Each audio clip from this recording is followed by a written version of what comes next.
TRE 1 और TRE 2 द्वारा। उसके बाद टीआरई 3 की परीक्षाएं होती है, आर्थिक अपराध इकाई की रेड पड़ती है, 300 से भी अधिक कैंडिडेट को हजारीबाग यानी कि झारखंड से अरेस्ट किया जाता है। उसके बाद बड़े पैमाने पर प्रश्न पत्र जो लीक था उसका भंडाफोड़ होता है और जो भी है एग्जाम को रद्द किया जाता है। उसके बाद एक एएनएम की जजमेंट आती है, एएनएम जो 10,700 के आसपास जो भी सीटें को लेकर बहाली आया था 2016 में, उसके बाद पटना उच्च न्यायालय रोक लगा देती है। अभी इसी मुद्दे के ऊपर बात करने के लिए हमारे साथ आईपीएस अमिताभ कुमार दास सर मौजूद हैं और युवाओं के लिए लड़ाई भी लड़े हैं, आज नहीं लंबे समय से लड़ाई लड़ते आ रहे हैं। और अभी देखेंगे तो एएनएम का जजमेंट और साथ ही बिहार शिक्षक बहाली की जो विज्ञप्ति है, दोनों लगभग एक ही सिचुएशन में है। सर सबसे पहले तो स्वागत है सर। धन्यवाद आपका। काफी दिनों बाद मिल रहे हैं सर। आप लगता है कुछ ज़्यादा व्यस्त थे बीच में जी। अच्छा सर, ये अभी तो एएनएम का जजमेंट आया, वो तो सर आप देखे होंगे। हाँ देखिए, ये मामला मैं बता दूं संक्षेप में, 10,709 रिक्तियाँ थी एएनएम की, मुझे लगता है 2022 में रिक्तियाँ निकाली गई थी। उसके बाद देखिए क्या होता है कि बिहार में सरकार बदलती है, आज मंगल पांडे स्वास्थ्य मंत्री रहते हैं, कल तेजस्वी यादव बन जाते हैं, परसों कोई तीसरा बन जाता है और सब लोग अपने अपने हिसाब से बदलते रहते हैं। जैसे शुरू में इसमें जो रिक्तियाँ निकली थी तो उसमें था कि अंकों के आधार पर होगा, उसके आधार पर चयन होगा। फिर बाद में हो गया कि नहीं, एक परीक्षा ली जाएगी, उसमें इस पर इतने नंबर देंगे, इस पर इतने नंबर मिलेंगे, आपके अनुभव पर इतने नंबर मिलेंगे, वो एक अलग फार्मूला लगाया गया। उसके बाद इसको चुनौती दी गई। पहले पटना हाईकोर्ट की एकल बेंच में ये मामला गया। एकल बेंच का मतलब जिसमें एक जज साहब रहते हैं, एक न्यायमूर्ति रहते हैं। उसने कहा कि नहीं, जो पहला जो था शुरुआती जो था अंक के आधार पर वही चलेगा।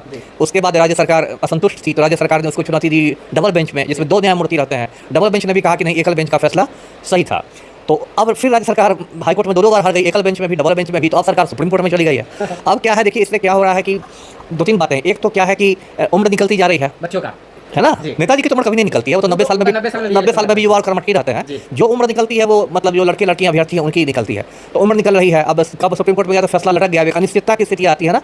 और सबसे बड़ी बात देखिए, एक मोटी बात है, एक लोग कहते हैं कि खेल शुरू होने के बाद नियम नहीं बदला जाता है ना। एक बार जब सिटी बदल गई मैच शुरू होने की, तो अब बीच में आप नियम नहीं बदलते जाइए। लेकिन बिहार में मैं देखता हूँ एक पैटर्न हो गया है, इसको शैक्षणिक अराजकता कहा जाएगा, कि खेल शुरू होने के बाद उसके बीच में होम्योपैथी के डोज की तरह छोटे छोटे नियम बदलते जा रहे हैं। आज एक विज्ञप्ति निकलती है, फिर 10 दिन बाद एक दूसरी विज्ञप्ति निकलती है। कभी निकलता है कि ये रहेगा, फिर निकलता है कि भाषा की जो अर्हता थी उसको समाप्त किया जाता है, फिर ये होता है। आपको याद होगा कि जब शिक्षकों की बहाली का पहला निकला था विज्ञापन बिहार में, तो उसमें था डोमिसाइल नीति लागू थी। डोमिसाइल नीति का ये मतलब हुआ कि बिहार के जो अस्थायी निवासी होंगे वही उसमें बैठ सकेंगे। उस समय प्रोफेसर चंद्रशेखर थे शिक्षा मंत्री। फिर एक बार शिक्षा मंत्री को ज्ञान प्राप्त हुआ कि नहीं, ऐसे में तो बहुत सारी रिक्तियां बची रह जाएंगी, तो उन्होंने कहा कि डोमिसाइल नीति हटाई जाती है।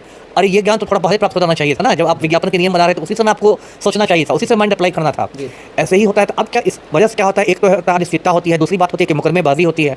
अब देखिए एएनएम की बात देखिए, अब लोग इसको जोड़ रहे हैं, जो टीआरई 2 हुआ या ये हुआ शिक्षक बहाली से, उसमें भी कि उसमें भी तो ऐसे बदलाया था, उसमें भी तो ये कहा गया था, उसमें भी तो ये हुआ था, तो वो नहीं हुआ था, है ना। अब कल इसी को आधार बना के कोई उसको चुनौती दे देगा, फिर उसको रद्द किया जाएगा। उसके इस बात तो क्या मजाक चल रहा है, ये तो एकदम। टाई ब्रेकर भी तो हटाया गया था सर, टाई ब्रेकर हटाया गया। हाँ नहीं, बहुत एक में देखिए पूरक, मुझे लगता है एक में पूरक परीक्षाफल निकाला गया था, 1 में शायद पूरक परीक्षाफल निकाला गया था, और 2 में कहा गया कि पूरक परीक्षाफल नहीं निकाला जाएगा। और उसमें कहा जाने लगा, शिक्षा विभाग ऐसा आ गया कि इसका कि उनको चिन्हित किया जाएगा, जैसे कि आतंकवादी हो जो होगा उसको बैन कर देंगे। बताइए, अरे आप ओसामा बिन लादेन को चिन्हित कर रहे हैं। एग्जाम के बाद भाषा अर्हता को खत्म कर दिया गया। वही इसी को मैं शैक्षणिक अराजकता कहता हूँ ना, कि जो आपको है आप पहले से बैठ के कर लें।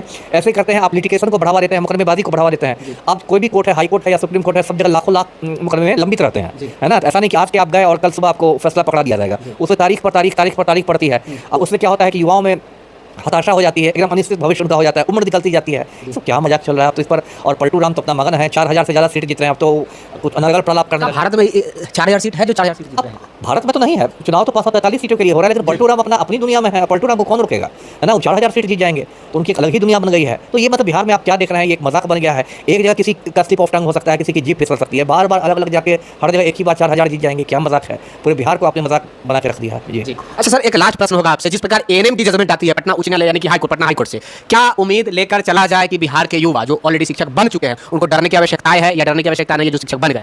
8 साल बाद 16 का भारी था, है ना, 8 साल बाद सबको रद्द कर दिया गया, लेकिन वहाँ बड़ा घोटाला पकड़ा गया। लेकिन ये सब जो अभी हम लोग बात करें, ये कोई बहुत बड़ा घोटाला नहीं है, ये छोटी मोटी मतलब आप कह सकते हैं स्कैम्स घोटाला ही हो गया। ये सब थोड़ा उस हिसाब से छोटी मोटी मतलब गलतियां हैं, तो इस पर किसी का रद्द नहीं करेगा।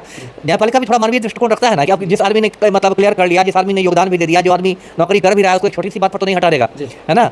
तो लेकिन ये सरकार को बार बार चाहिए कि इस तरह की परिस्थितियां नहीं आ, लेकिन सरकार अपनी गलतियों से सीखती नहीं है, फिर वही गलती दोहराई जाती है। अच्छा, गलत व्यक्ति जो ऑलरेडी शिक्षक बन गए होंगे, फर्जी लोग भी बन चुके हैं शिक्षक, उनको क्या करना है, उनको डरने की आवश्यकता है? नहीं, फर्जी गंगा में डुबकी लगा, नहीं, गंगा में तो डुबकी से निकाला भी आता है। जो फर्जी बन गए उनको तो डरना ही है, मतलब बशर्ते कि उनका जो फर्जी वाड़ा है उसका पुख्ता सबूत मिल जाए। हाँ मतलब पुख्ता सबूत मिल जाए, ऐसे तो किसी को मतलब शक के आधार पर नहीं हटा दिया जाएगा।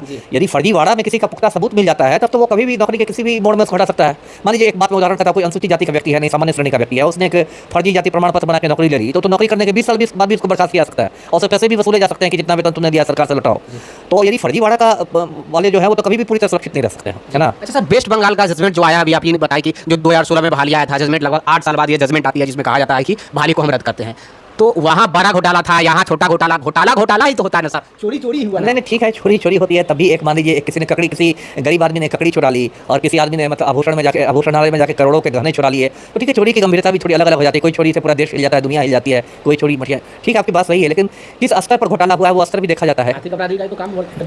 देखिए सब इस स्तर पर है, मोटी बात समझिए, दर्शक भी समझे कि सब अदालत जो है वो एक सबूत से चलता है ना। यदि आपने उतने सबूत जुटा दिए, उतना सबूत आपने दे दिया तो ठीक है, नहीं तो आप तो देखेंगे कि सीबीआई चार्जशीट भी कर देती है बहुत मामलों में और अदालत उस आदमी को बाइज्जत बरी कर देता है कि चार्जशीट में आपके दम नहीं था, आरोप पत्र में दम नहीं था, तो सर्वोपरि तो न्यायालय ही है ना। डरा नहीं जाएगी वो आपको? नहीं, मैं तो यही कहूँगा कि जो सही रास्ते से आया उनको नहीं डरना चाहिए, है ना। जो गलत वाला उठाते हैं, हाँ गलत वालों को तो डरना चाहिए ही चाहिए, हाँ जिंदगी भर डरना चाहिए उनको तो। जी बिहार के युवाओं के लिए कोई मैसेज सर आपकी तरफ से? आईपीएस अब मैसेज क्या है, देखिए अभी भी 5 चरण के चुनाव बचे हुए हैं, है ना। तो ज़्यादा मंदिर मस्जिद के नाम पर वोट नहीं देना है, जात पात पर वोट नहीं देना है, लवकुश समीकरण अमायिक समीकरण नहीं देखना है ना। अपना भविष्य देखना है, अपना रोजगार की बात सोचकर वोट देना है। जी किसको लोग दे, उधर दे तो वही बात, उधर दे तो वही बात, कहाँ जाए युवा, कहाँ जाए लोग? नहीं तभी कम से कम भाजपा को तो नहीं दे वोट, है ना। मोदी जी ने 10 साल में बस बात ही बनाया है कि हर साल 2 करोड़ लोगों को नौकरी दे देंगे, मिला कुछ नहीं, मिला बाबा जी का ठुल्लू, और सेना में नियमित बहाली खत्म हो गई है। अग्निवीर, बताइए अग्निवीर मजाक